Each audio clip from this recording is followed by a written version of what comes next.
You know, Diddy bought his son a Bentley. Maybe, you know, he could buy you one also while you're out. He got me a Lamborghini. Oh, well, that's nice. I haven't gotten it yet, though. Yeah, I know. When is that coming, that Lamborghini? We talked about this last time. He had the Lamborghini for a day or two, and he had access to the house, and he knows better than to be talking about the things that he does with Big Brother Puff on national television. The studio felt heavy. Joe Rogan wasn't his usual self. He wasn't cracking jokes, wasn't spinning wild theories, and wasn't diving into his normal mix of fight talk, comedy, and science. This was different. His voice was slower, heavier, like the weight of something unbearable had been placed on his shoulders. The topic of Diddy and Justin Bieber wasn't just another Hollywood scandal for him. It was something that cut deep, something that touched on betrayal, manipulation, and the way a powerful man could strip away innocence from someone who trusted him. So many horrific accusations, though, involving young singers, like children. Yeah, it's disgusting. It's insane. He makes R. Kelly look like a decent guy. Yeah. It's so crazy. It is crazy. And meanwhile, the guy was like hanging out with Oprah, hanging out with Obama. Jay-Z, everybody. Joe sat back in his chair, staring off into the distance before he leaned into the mic. His words came out softer than usual, but every one of them carried impact. He said he couldn't stop thinking about Justin Bieber, not the pop icon, not the global superstar, but the kid. The teenager who was thrust into the spotlight before he even had a chance to grow up. The boy who looked up to older figures in the industry for guidance and safety, only to find out years later that some of those people were using him for their own twisted purposes. And at the center of that storm, Joe said, was Diddy. Joe wasn't yelling this time. He wasn't angry in the way people were used to hearing him go off on a guest or on Hollywood elites. This wasn't rage. It was heartbreak.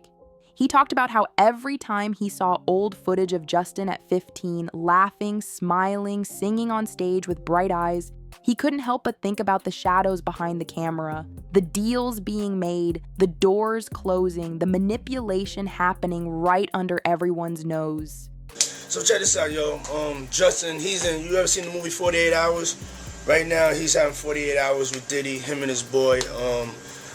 They're having the times of their lives, like, you know, where we hanging out and what we doing.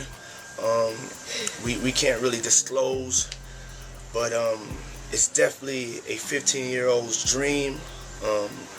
You know, I have been given custody of him. You know, he signed to Usher. I'm signed to Usher. I had legal guardianship of Usher when you know he did his first album. I did Usher's first album. I don't have legal guardianship of him, but for the next 48 hours, he's with me. He paused for a long time, his silence louder than words. Then he said something that stuck. Imagine trusting someone to guide you, and they destroy that trust in the worst way possible. Joe explained that he's always had a protective streak when it comes to kids in the entertainment world. He hated seeing young talent exploited by powerful people. He had brought it up before with stories about child actors, about the way fame chews up children and spits them out broken. But this wasn't just a general statement anymore. This was about Justin specifically, and about the way Diddy had positioned himself as a mentor, only to use that role for control. He shook his head, almost talking to himself as much as to his audience. He said he remembered when Diddy would parade Justin around at events, calling him family, introducing him as if he was his own. At the time, people thought it was harmless, even sweet. But looking back now with everything that has come out, Joe said it feels sickening. That kind of closeness wasn't mentorship, it was possession. And good luck when you're older. You know, Justin Bieber had a post the other day on his Instagram talking about all the drugs that he did when he was younger and how much it f***ed him up. And now he's got a relationship with the Lord, and he's got, you know, he's married, and he's trying to be a normal person. Yeah. But he's struggling with the fact that he was insanely famous when he was a kid. What's up, man? You good? I'm good. How are you? All right, young brother, everything's good? Everything's Selling great. out arenas and everything? Yeah. Starting to act different, huh? You ain't been calling me and hanging out the way we used to hang out. Well, I mean, you try to get in contact with me, you know, through all my, partners and whatnot. Mm-hmm. But you never really got my number, so. Right. Okay. My number? Yeah. I'm gonna tell you my number. Yeah. It's 555. Yes. Okay. 5555. Okay. 55. Y'all heard that? The pain in Joe's voice deepened when he described how Justin must have felt as a kid. You don't even know who you are at that age, Joe said. You're still figuring out what's real, who's safe, what's right. And when the person who's supposed to be your guide takes advantage of that, man, it leaves scars you can't ever shake. The studio fell quiet again. Joe just sat there, breathing slowly, visibly fighting off the lump in his throat. He wasn't just analyzing Diddy's downfall like a commentator. He was mourning what happened to Justin. He said it's one thing to read headlines, to hear about lawsuits and investigations, but it's another to think about the kid at the center of it all. A boy who just wanted to sing, to make music, to live his dream. Because I think if a victim comes out against Usher, it'll show how egregious this shit is. Because if he can be a predator, then anybody can be a predator. Can't smile in your face the whole time. You feel what I'm saying? Like, people look at Usher, they don't see that. They're not seeing the victim. They're not seeing that boy that got rushed to the hospital. They're not seeing what the intentions was in his heart when he took Justin Bieber there. Oh. Let's be honest. He took Justin Bieber there. Diddy had been trying to get to Bieber for a minute. And his management was backing him off. But it wasn't until Usher took over management and had guardianship and gave temporary guardianship to the diddler for 48 hours. Think about that. And then you have him come to audition for you, right? Actually, there were a few people. My wife at the time. Right. It also was Perry Reed, L.A. Reid's first wife. So you were all sitting in a room somewhere? We were in a room. Yeah. And I showed her the video. And Perry says, "Are you crazy? You better get down there and meet this kid right now. He's amazing." When all these pics come out and all this stuff with Bieber's big penis, are you the mastermind behind that? Say, listen, show off your big penis and people will come to those concerts. Or are you sitting there? Is that the kind of managing he's doing? Usher, are you sitting down with him and saying, yeah, show your or leave it in your pants? I mean, do you sit him down and say, look, part of this is PR, Hey, man. by the way, he does have a brain of his own. Yeah, but were you shocked at the size of his penis? Hey, listen, he has a mind of his own. What he chose to do with his penis is his prerogative. He's managing that aspect of his life. But Usher is somebody... I have nothing to do with Justin Bieber's private parts, man. Flown out to Atlanta by a manager. His name's Scooter Braun. Flown out to Atlanta just to meet with him and meet different producers and different people. I was actually going to meet Jermaine Dupri at his studio. And who rolls up? Usher in his Range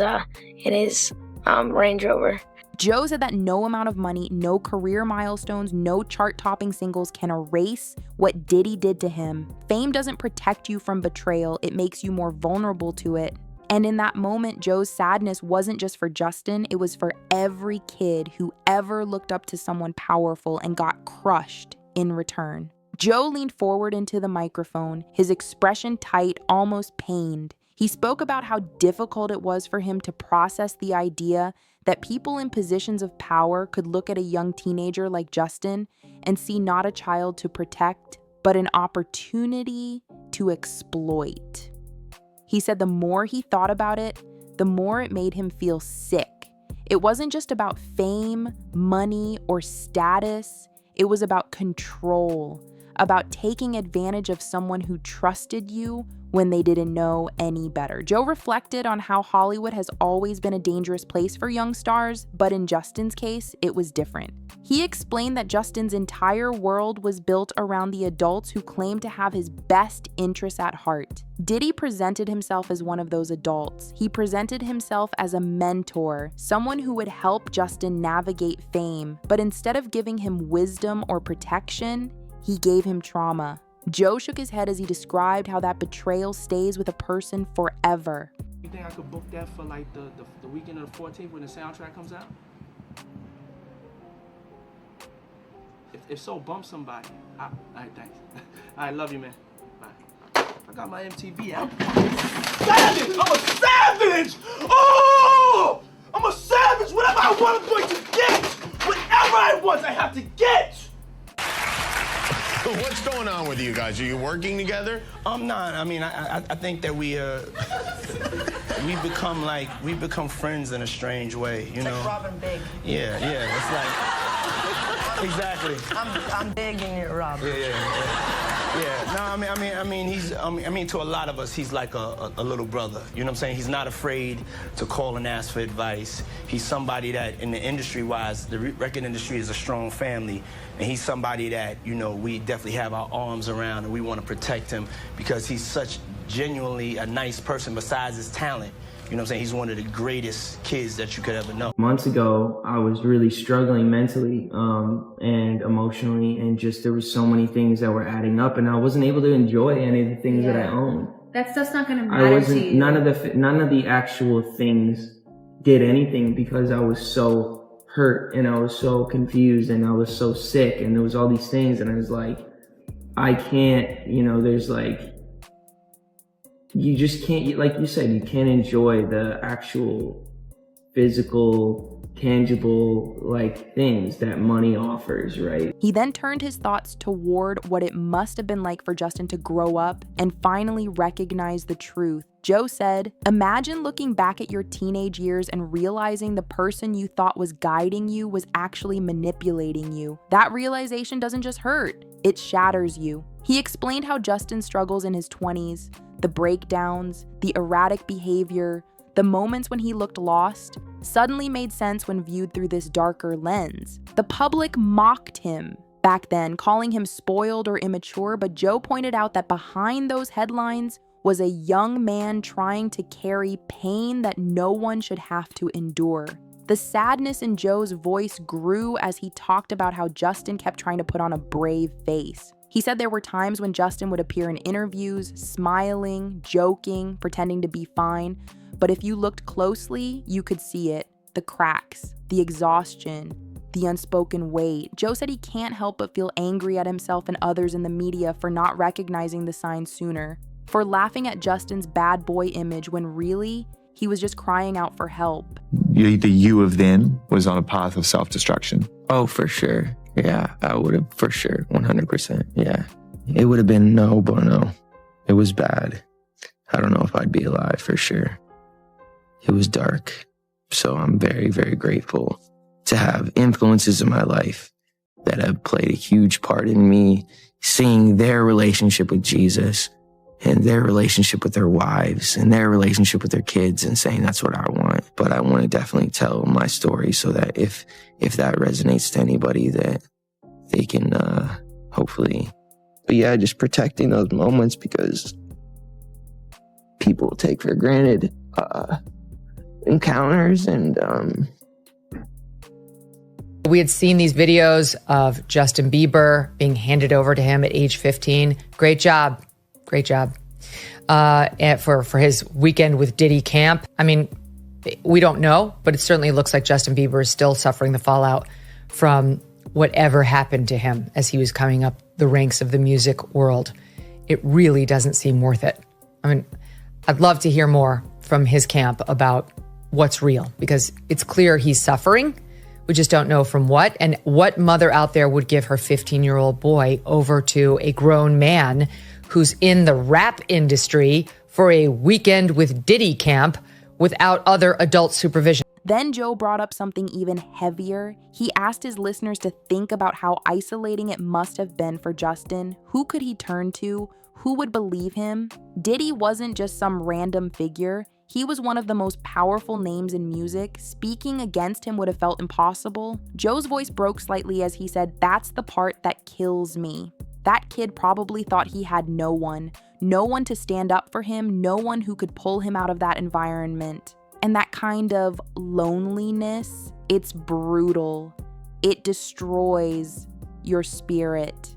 As he continued, Joe emphasized that Justin's survival was a testament to his strength.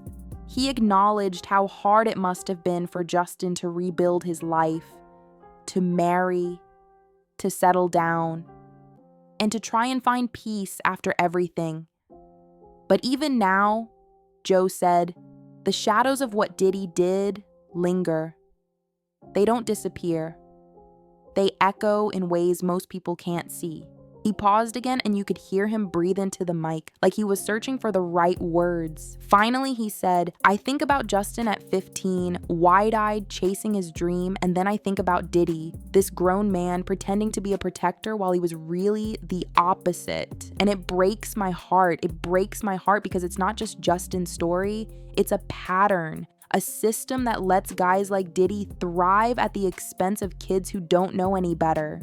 Joe's sadness turned into resolve as he made it clear that silence could no longer be an option.